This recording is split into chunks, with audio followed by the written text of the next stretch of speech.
If I'm an ordinary voter and I've gone out and voted Brexit because I believe, yes, we should run our own country, but absolutely particularly we should control our own borders and reduce the levels of immigration into Britain, I have to look at the figure suggesting net migration could be running as much as 1 million a year and say that it's been a failure. Now, that's not a failure because Brexit itself is a failure. It's a failure because of the way this government has failed to implement it. So the failure of Brexit is to be laid fairly and squarely at the door of the Conservative government. They have chosen not to use the powers that we have with Brexit.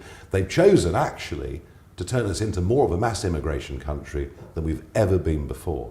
And that's why in the Red Wall in particular, where millions of people came out and voted who normally wouldn't vote in something like a referendum or even often in general elections, their one big reason for doing it was to take back control of the borders. We haven't done it. I think we focus too much, maybe it's my fault, we focus too much on the boats crossing the English Channel. Whilst it's an outrage and an affront, especially to those who've come here legally, you know, that 50 or 60,000 or whatever it's going to be this year is peanuts compared to the figures for legal net migration. You know, we're told running up to the next general election, this could go beyond 1 million people a year. That would be 3 times the highest ever year we experienced before Brexit. Why is it happening?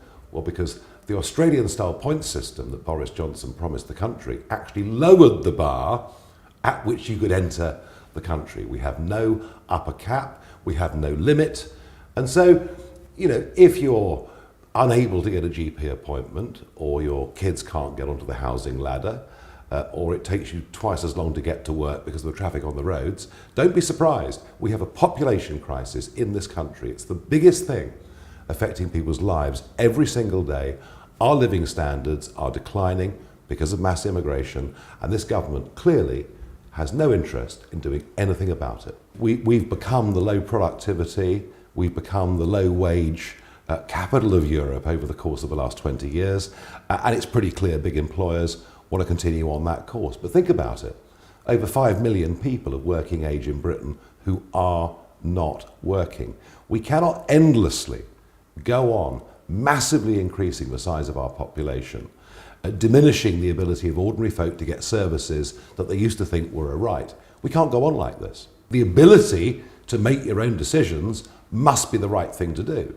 You know, I didn't foresee that a British government with those powers would put us up to 1 million a year net migration. I didn't foresee a British government with those powers would put corporation tax up by 30%, would be driving people away. I didn't foresee a brain drain like the 1970s of young talented people leaving for Portugal, for Australia.